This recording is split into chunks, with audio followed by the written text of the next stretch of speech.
Welcome to the Royally Rumbled podcast. I am your co-host, Robert. And I am your other co-host, Jordan. And this is the Hell in a Cell episode. We're going to discuss our hopes, our dreams, everything that we want to see out of this special event on the WWE Network this Sunday. Sunday. All right, so the very first match on the pre-show is Chad Gable and Shelton Benjamin versus the Hype Bros, Mojo Rawley and Zack Ryder. So, what you got? Lately, they've been doing this weird thing with the Hype Bros where they're not on the same page. Are they both hype but not as hype as each other? Yeah, Okay. Pretty much. There are different levels of hype, and it's throwing everything off. You gotta sync that hype, dude. You gotta sync that hype. We know all about that. I think this is an easy one. I'm going to go with Chad Gable and Shelton Benjamin. Absolutely, I agree. They've been on a tear since forming their partnership, and hopefully Zack Ryder will turn heel on Mojo Rawley. Yeah, they've been slowly getting into that. Yeah, however, I think both of them are going to turn heel and probably attack Gable and Benjamin after the match. Okay. But honestly, I'd like to see Zack Ryder just turn heel on his own. Maybe pair him with Ziggler. Finally.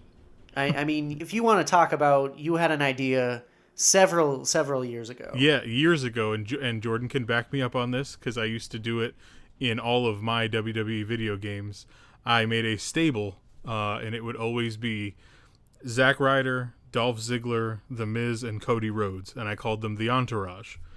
And as we've seen on Raw, that's become a thing, but not with those people. So I'm all for putting Dolph Ziggler and Zack Ryder together finally, and then maybe doing a superstar shakeup, getting them over on Raw, throwing them in the Miztourage, and I think we'd be off to the races. Because they're all friends in real life. Yes, and they all could play. They all have the ability to play that type of character. Oh, 100%. Miz already is doing it. We talked about that in the last episode. Zack Ryder absolutely could do it. If you remember back when he came up with Kurt Hawkins as the Edgeheads, and I believe Ziggler can do it because he's been pretty good as a heel so far. So, and I mean that's what Ziggler was doing at the beginning of his career when he became Dolph Ziggler anyway. So exactly. So I'm all for doing that. Otherwise, for the match itself, I love that Shelton Benjamin is back. He put on a ton of muscle since he's been gone. I just wish that... Now, it's funny because I have down here, I wish that he and Gable and Jordan and Kurt Angle were all on the same damn show. Which we also talked about in our last episode. So give me Zack Ryder, Dolph Ziggler, and The Miz, and then also give me the greatest wrestling team of all time. Give us something. Yeah. I feel like Gable and Benjamin are going to move on and become number one contenders after this match. Yeah. This is kind of like the thing for them. Unless they're going to enter a program with someone else, I feel like this is leading to a number one contenders match. Yeah. I can see that for sure. Moving on. Next up we have Randy Orton, the Viper, versus the Bulgarian Brute, Rusev. Who you got? I've got Rusev in this match because Happy Rusev Day was ruined, and I'm very upset about that, but apparently there will be more Rusev days to come, which makes me happy. It makes us all happy, Robert. This program's been very strange to me. I don't know if anybody else agrees, but I'm a huge mark for Rusev, and at this point, I think Randy Orton should be doing what Cena's doing, putting over the young talent. So let's get Rusev a win and move him on to something bigger. Yeah, I have Rusev as well, and I know I said this exact same line when we did our SummerSlam episode, that Rusev needs this win way more than Randy Orton. Yeah. This win could potentially propel Rusev into another program with a top babyface, and I could potentially see Rusev feuding with AJ Styles after this. Yeah, but I really don't want to see Rusev with the United States Championship again. Neither do I. We keep just going in circles with this guy, and it's not fair to him or us to have to watch it over and over again. Unless we get Rusev winning the United States Championship, and then we finally get tourist Rusev. Then I'm all for it. If he wins the United States Championship again, and then they turn him face and make him tourist Rusev, I'm all in. A couple episodes ago, we talked about Rusev doing the exact opposite of his previous gimmick, where he loves America. He goes to every touristy place in every city that he's in. Yeah, he's wearing cargo pants. He's wearing Hawaiian shirts. He's got binoculars around his neck, and he's really living it up in every American city, talking about how great America is all the way across the board. And still, thick accent, the whole nine, with the United States Championship, and just really living America up. I think it'd be so funny. Yeah, and definitely a change of pace for that character, because like you even said, we've been running in circles with him. Yeah. So let's change it up. Yeah, watch. I mean, let's say he beats Randy Orton, and then let's say he moves on to AJ Styles, and let's say he beats AJ Styles, right? Then what are they going to do? The United States Championship, the open challenge, with Rusev doing it every week, throwing people in the accolade and making them tap out immediately. Let's avoid that. Let's do something different. So let's hope Rusev wins, because otherwise he's pretty much dead in the water. Yeah, he's a very Bray Wyatt-esque right now. Yeah, he's at that point. Yeah. So let's not screw this up. Please. What do we got next? Bobby Roode versus Dolph Ziggler in what I'm calling an entrance match. It's almost as bad as the man versus man match. I was trying to keep the thread going of weird gimmick matches, or just weirdly billed matches. Not even a gimmick necessarily. So I didn't see the beginning of this feud. I don't know if I missed the episode or what. Well, basically Ziggler has been coming out. He's been mimicking other entrances throughout the years. That I knew, but I didn't realize that it was a slight at Bobby Roode. Well, it wasn't. Oh, okay. It turned into that. Oh, okay. And Ziggler was out cutting a promo, and then Bobby Roode, his music hit. He came out. He did the whole 9 yards, the entrance, the glorious. The crowd was going crazy, singing along with his entrance music. Ziggler got all fired up, saying anybody could do an entrance. Oh, okay. Nobody could do what I do in the ring. Gotcha. I've got Bobby Roode. Me too. Winning this. I have written here, I want Ziggler to win, but I feel like Roode's gonna win, which means everything that they've done to repackage Dolph Ziggler is gonna be for nothing. Well, not necessarily. This would be their first match, so start it off. You know what I mean?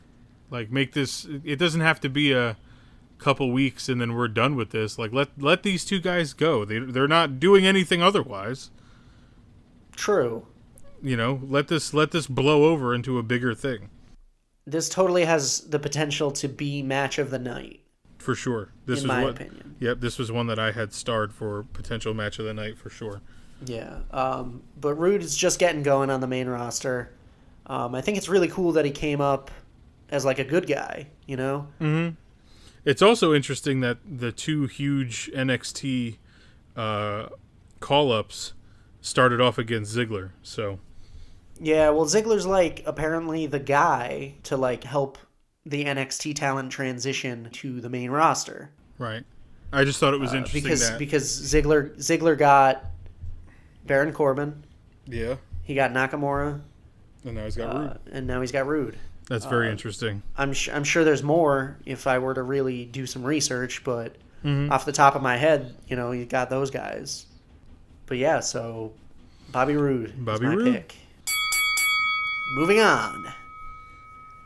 We got the United States Championship on the line as AJ Styles defends the title against Baron Corbin, who has new entrance music and a new video package deal thing. Again. I tweeted this out yesterday, and it got a little bit of love, so I was kind of excited about it. I prefer his old music and his old package deal with the whole cityscape, and then it all goes black because he's there. Now it's like a wolf on fire, and his music's all, I don't know. I have written down Corbin is hemorrhaging all of his momentum. Styles could elevate him, but Corbin needs more before he's ready for a championship, and that's why I think AJ Styles is going to retain. I also have AJ Styles, but Corbin's momentum is bleeding like a stuffed pig. Oh God, yeah. All I have down for this match is I'm hoping it's good. That's all. I mean, the last time AJ Styles wrestled Baron Corbin, it was good. They had a great match. Yeah. AJ Styles is the guy that you want to be in the ring with because he's going to make you look like $1 million. He's going to sell his ass off for you. And if you can't look good against AJ Styles, then you don't belong there. Exactly. AJ Styles is one of the greatest in-ring performers in my lifetime. Yeah, and I think that, there were people that probably didn't believe that until he got to the E. Yeah. But he's, obviously quickly shown himself to be like top-notch, grade A, an A-plus player, if you will. He's the face that runs the place. The face that built SmackDown Live or whatever yeah. It says. Yeah. But that's true, though. It's true. Yeah, 100%. I also have written down that Ty Dillinger should be put in this match because he did pick up a win against Baron Corbin. He's had awesome matches the last couple of weeks with AJ Styles. Mm-hmm. Throw him in there. Make it a triple threat. Spice things up. Then, if you really did want to put the belt on Baron Corbin, have him pin Dillinger. Yeah, that way AJ's protected. Yep. And then Dillinger and Corbin could move off into their own thing, and you could move AJ on to something else. We could get AJ versus Nakamura. Exactly. AJ versus anyone. Yeah. All right, ring the bell. So the next match is the Women's Championship match. The champion, Natalya, is taking on Charlotte Flair. Who you got and why? Please keep that pause. Please keep that very long pause. Oh God. Please, just for that one moment, just keep that, please. So I have Charlotte because Natalya is not exciting, and I want this to end so desperately. I have Natalya. Oh God damn it! I could see Natty retaining. I could also see Carmella showing up and teasing a cash in. Yeah. We gotta start doing something with that. I think they did it the one time, and then I don't know. The SmackDown Women's division went from really exciting to what is happening on my screen right now. It's disappointing. Yeah. However, I've got some ideas going forward after this match. I want to see Carmella versus Charlotte. Mm-hmm. Charlotte's one of the best women in WWE today. Definitely. And her working with Carmella could help elevate Miss Money in the Bank. Okay. Give Carmella a big feud and give her a win over Charlotte. That's going to help make Carmella, when she cashes in, worth something. It's going to matter because, oh man, she's beaten Charlotte Flair. Right. Yeah, no, and she could definitely cut a promo or 6 saying that. Yeah, exactly. So here's an idea. Charlotte wins the title here, and then Asuka wins the Women's Championship at TLC. Oh, shit. And then at Survivor Series, you have a champion versus champion match. Charlotte versus Asuka. Oh, man. That'd be good. Book it! I've got an idea going forward, too. So if Natty retains on SmackDown Live this past week, there was a tag team match. We had Charlotte and Becky versus Carmella and Natty.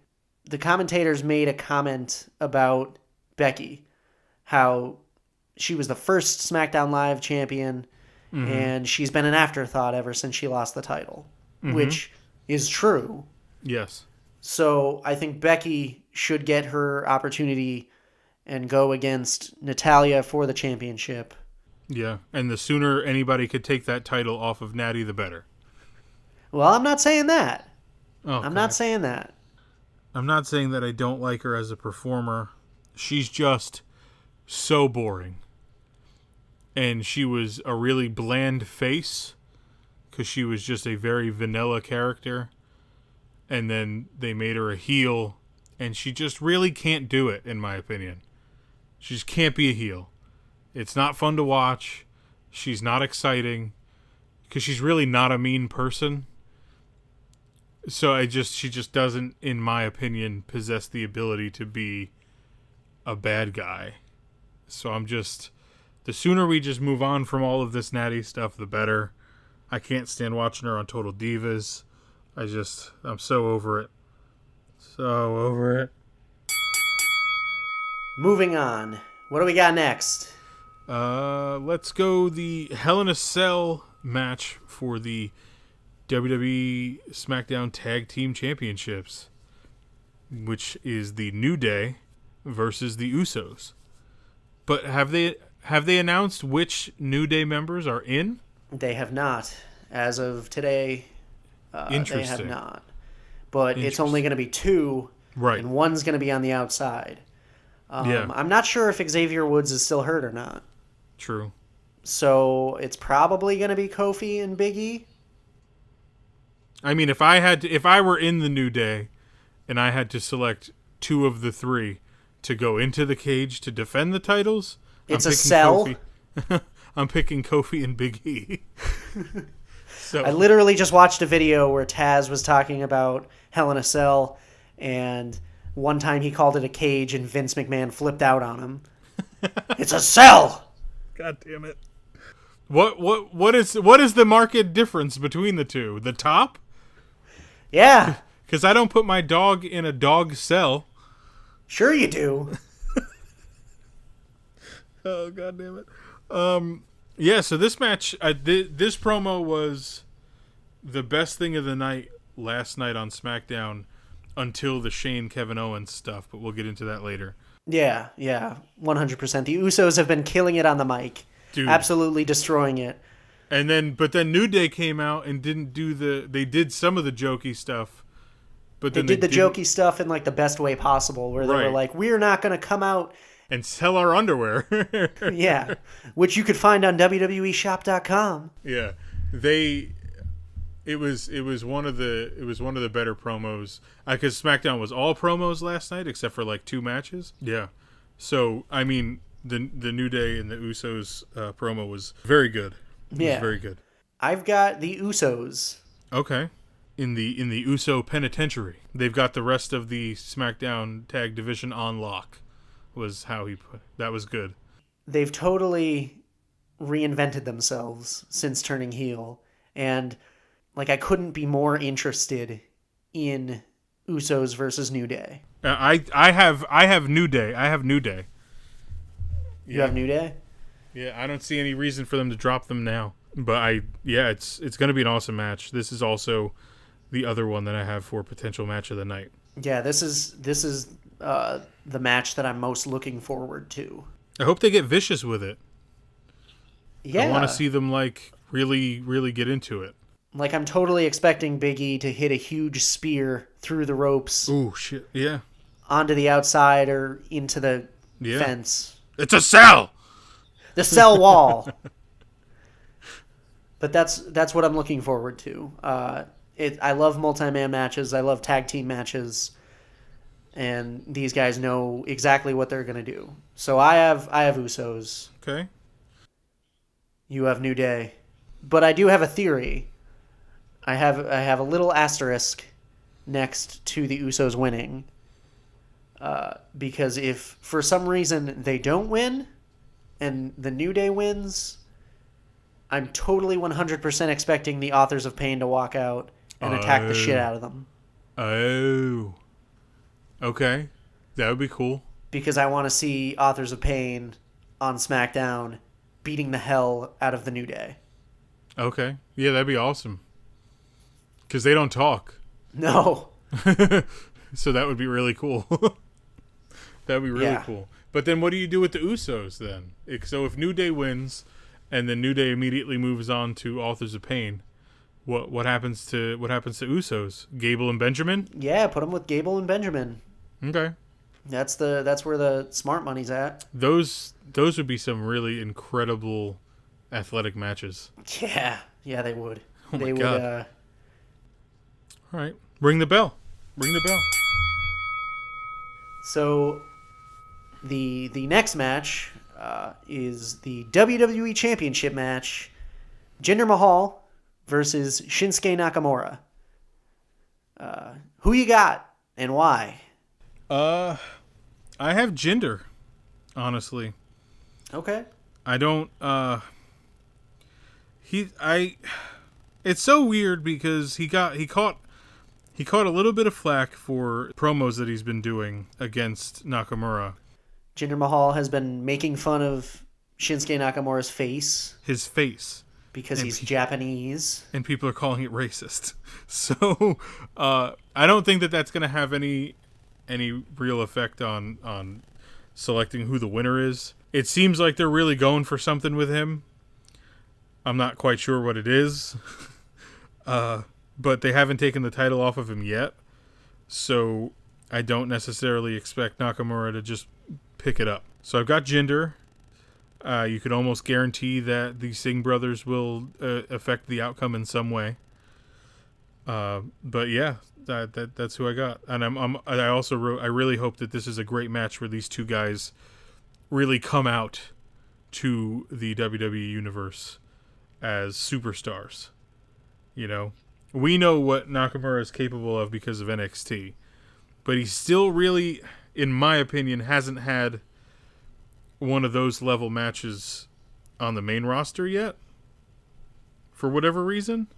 Although he did have like a really cool reversal out of an RKO. Yes, that was awesome. It was awesome. I just, for whatever reason, I don't think he's had like a Nakamura versus Sami Zayn kind of match yet. Well, Nakamura hasn't had one of those matches since that match. But so I'm really hoping that both of these guys can show up and show out. Yeah, I've got Jinder here as well. And we talked about this back when we did the SummerSlam episode. We totally thought Shinsuke was going to win. Like you said, I don't see Jinder dropping the belt anytime soon. But I have written down, could this feud be any more disappointing? And the only way would probably be if Jinder loses clean to Nakamura at this point. Yeah. So in that case, then definitely it's going to happen. Nakamura has not taken Jinder's finisher well at all.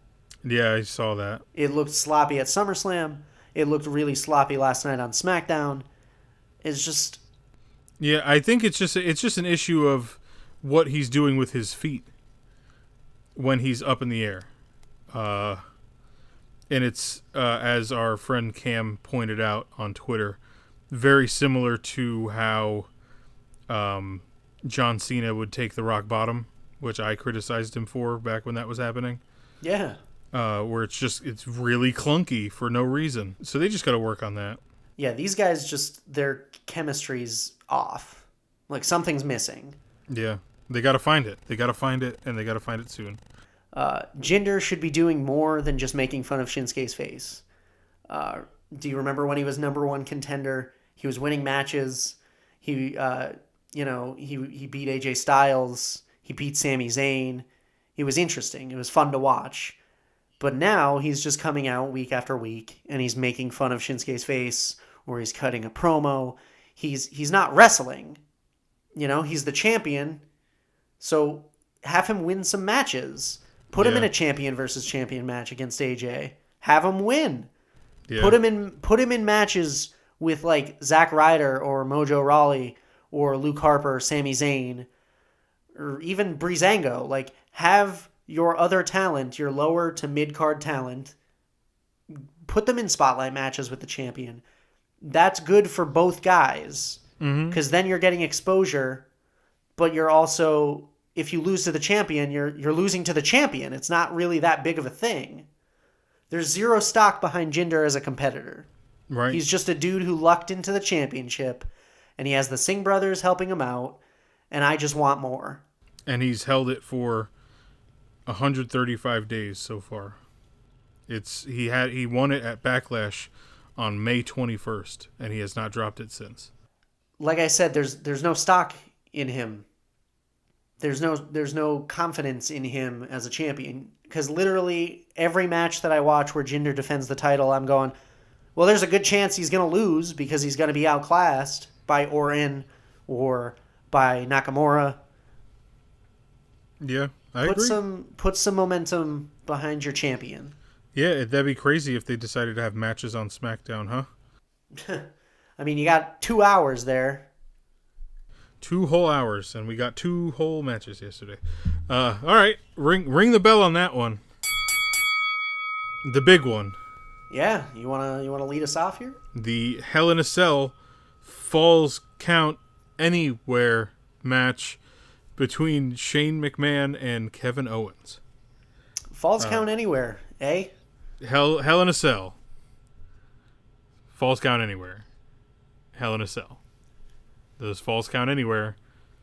Hell in a Cell. The only thing I could have thought of yesterday when they said that was someone's going to get pinned on top of the cage. But would the referee have to climb it too? It's all confusing. I don't know. Yeah, I would imagine. That was the only reason I think that they would do that. But yeah, who you got?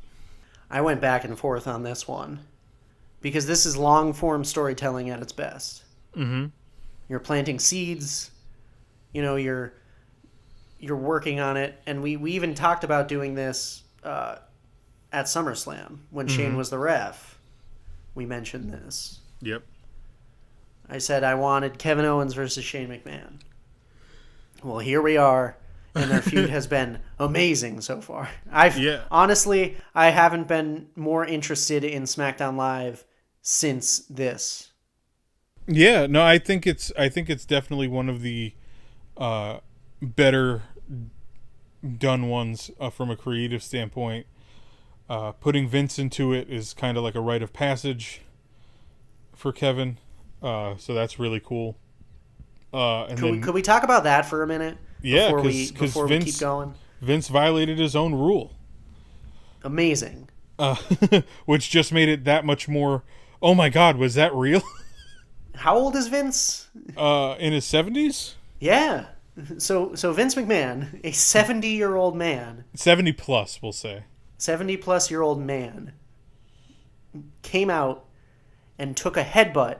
Yeah, dead on. And then a super kick. And then a frog splash. There was blood. Yeah. There was concern in the faces of everyone. Everybody. Yeah, it was definitely like when they do the Best of SmackDown Live DVD that they do every year. That's definitely got to be on there. Yeah, for sure. That was unbelievable. Like I was shocked. They got me. Edge of my seat. Yeah, they got me. Because that was the extra push that this feud needed. Definitely. And also, Kevin Owens saying that your family's better off dead with you dead. But that's just why I love that guy as a character and as a performer. He's so good. Yeah, he's so flawlessly and naturally a heel that he doesn't. It seems like that's just him. But like moving forward with this, like there was that whole Sami Zayn thing where Kevin tried to end Sami Zayn's career. I feel bad for Sami because he's literally been lost in the shuffle since coming to SmackDown. Totally. And if you compare those two careers side by side since coming to WWE, it's astounding because Kevin has won the Intercontinental Championship, he's won the NXT Championship, he's won the United States Championship, and he's been Universal Champion. Mm-hmm. I don't know what the issue is. I don't know where the disconnect is because Sami's just as good, if not better, in the ring. Yeah, and they're both remarkable talents who could tell incredible stories and really sell their character and what they believe in. Well, maybe it's just Sammy's character is the issue. The all shucks kind of mentality about him. I don't know. However, Shane takes the pop-up powerbomb really well. Yeah, it looked great last night. It looked amazing. I was like, wow, he got up for it, man. Yeah.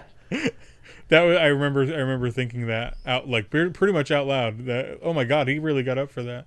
That was a cool segment when they went up into the concourse.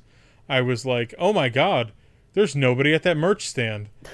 Yeah, wow, that's crazy. Nobody at the food booths. Because I mean, when I went to Extreme Rules a few years ago, when Seth Rollins came back from his injury, you couldn't get to the merch stand. It didn't matter what time you tried to go. I know, right? They must have been like blocking that off all night. But I do have a quick note about the stipulation of the match. Not just the Hell in a Cell portion of it, but the Falls Count Anywhere addition to that. I remember a few years ago I watched a Kevin Nash shoot interview. I don't remember who it was for. It was on YouTube. I got sucked down the rabbit hole of shoot interviews. And Kevin Nash is one of the best ones to give one. And he was talking about a Hell in a Cell match that he had against Triple H at Bad Blood. And he said that the very first thing that the producer asked him when they started talking about the match to plan it out was, so what are your plans for outside the cage? And Kevin Nash looked at him like he had six heads, and he was like, dude, what are you talking about? The whole point of the cage is to have it in the ring so we can't escape. And the guy goes, no, you got to plan something big for outside the cage. And Kevin Nash refused, but they were pushed by creative to do so. So they've got something up their sleeves on this one. I think it's a fair assumption, though, that Shane's going to jump off something or be thrown off something, as Kevin Owens said, that he's going to throw him off the cell. Yeah. But like you said at the start, the match could end on the top of the cell. Yeah, I think that'd just be an interesting way to do it. I don't know. Just pin him on the top of the cell, you know. Hit him with like 3 pop-up power bombs in a row and then just pin him. I think I got to go with Shane though with this match. Really? Yeah.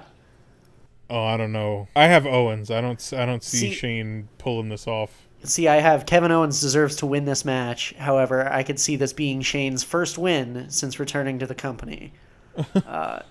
I could also see Shane doing something to win and Owens snapping and hitting the powerbomb on the apron or something along those lines post-match. Yeah.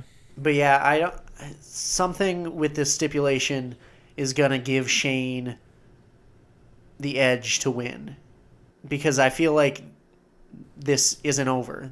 Because what? Is Kevin Owens going to win and that's going to be it? No, it almost seems like, and it's always weird when they start, when Shane's involved in something, because you almost expect Hunter to be down the pike, you know? That's what I have written down. Uh-huh. I said, do we get a setup for Triple H versus Kevin Owens at Survivor Series? But it doesn't make sense, though, because Triple H picked him to win the title on Raw. So there'd have to be a really big upheaval. He didn't get the job done. But he did. But he didn't. He didn't. He wasn't the champion that he was supposed to be. I don't agree with It was all about Rollins. That whole thing was all about Rollins. It had nothing to do with Kevin Owens, and it had nothing to do with Triple H picking Kevin Owens. It had everything to do with... I'm just saying they would have to explain that. Because you gave that to us on screen. Triple H gave it to him. You nearly killed my father-in-law, and you nearly killed my brother-in-law. And now you're threatening my wife because he wanted to beat a McMahon senseless. And then we get face Triple H to fight for his family. And then we could get Kevin Owens beating Triple H, leading to a gigantic push for Kevin Owens towards either the WWE Championship or a Royal Rumble victory. Okay, That's I'm what I've liking, got. I'm liking Royal Rumble victory for Kevin Owens, so I'm in. Yeah, I like that. because after Survivor Series, we're into December, and then the Yeah. Rumble's only a month after that in January. Yep. So I'm on board for that. I don't know if I like it that much, but this I'm is in. just all in my head canon. I'm in for it. I'm in. But that's what I got. I'm here for it. I'm here for it. So you're thinking Owens? Yeah, I just don't see any. Because if Shane wins, then what? Did they have to have another match? Like, No, you know, I'm telling you, Shane wins, and then Kevin Owens snaps at the end and like nearly kills him. the only way that happens is if Stephanie comes out to pull him off and he pushes her. Yeah, Then we're off to the races. I'm telling you. But if that You heard it here first. if that doesn't happen, Owens better win that damn match.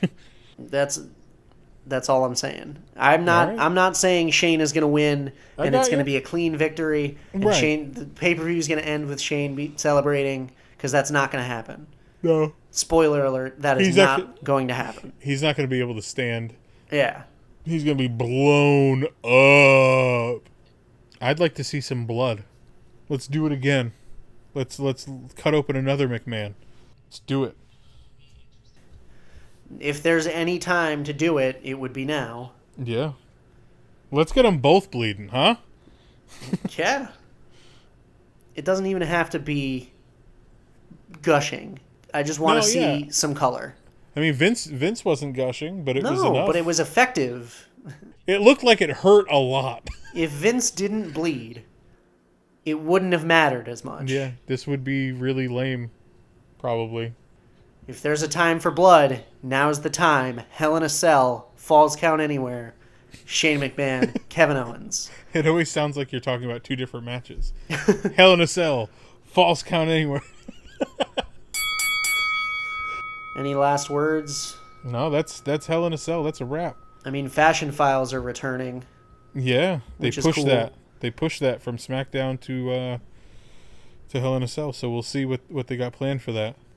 Hopefully it leads somewhere other than, like, just the Ascension backstage. Well, these fashion police have to become better detectives. Let's just put it that way. They've got to get some better leads. Dude, Hey! they showed up on 205 Live. It was the funniest thing. I heard, yeah. That's awesome. And they were reading Drew Gulak's rights to him. And the crowd popped. So, like, these guys don't need to do anything in the ring. No. And they're so funny. over. Yeah. So that's a wrap on Hell in a Cell. Yep. But real quick before we go, so since the next SmackDown Live pay-per-view is going to be a joint pay-per-view in November, a little thing called Survivor Series. What now? Never heard of it.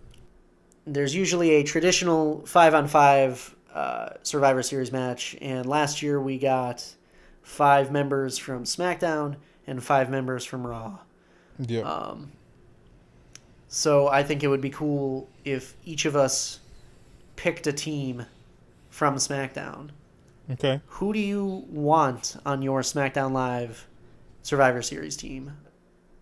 So I'll say I'm trying to think of guys that are lesser utilized but could use the elevation, Okay. So I'll say Ascension as the tag team. So Wow. That's 2. And then we'll go Sami Zayn. Okay.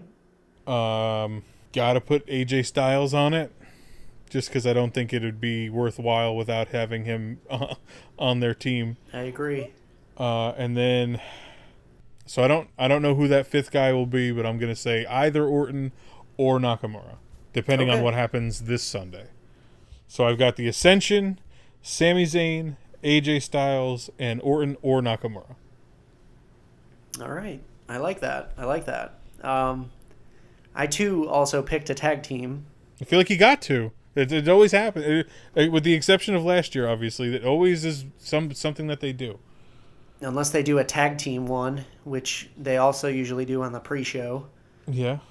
But for this one, I want to see the Usos. Mm-hmm.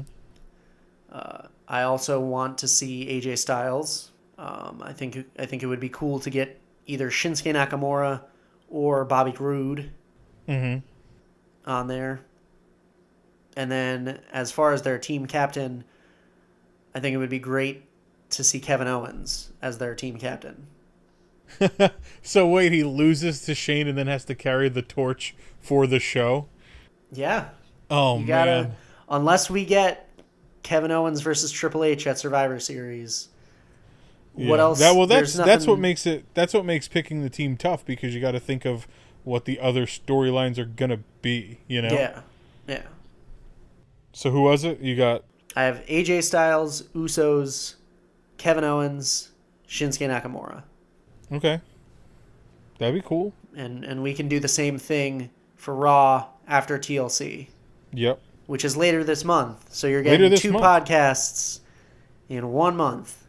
Make sure you subscribe. October is a busy, busy month for us. Make sure you subscribe on iTunes or whatever podcast app you utilize.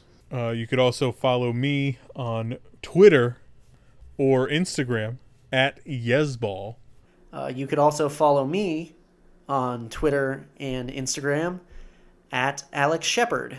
And you could follow the podcast itself on Twitter at Royally Rumbled. Yeah, we usually live tweet Raw or SmackDown, depending on the week. Yeah. So join in that conversation with us. Yeah, definitely. We wanna get you guys engaged in what we're doing. Yeah. So we try to do a little bit of play-by-play, but also commentary as we go along, and maybe some fun memes. Huh? Oh yeah. The dankest of the memes. Please don't say that. I'm trying to utilize the vernacular that the kids use, Jordan, all right? We're too old for that. Trying to hip ourselves to a young crowd. Anyway, so interact with us. We'll be live tweeting Hell in a Cell.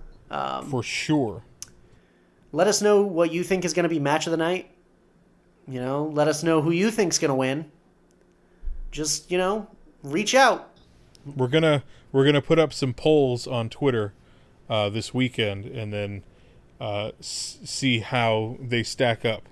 Yeah, so for sure. We'll check that out. So definitely engage with us. We love hearing from you guys, and we will talk to you via podcast again for TLC, right? Hell yeah. Hell in a Cell. I'm Jordan. I'm Robert. Ring the bell.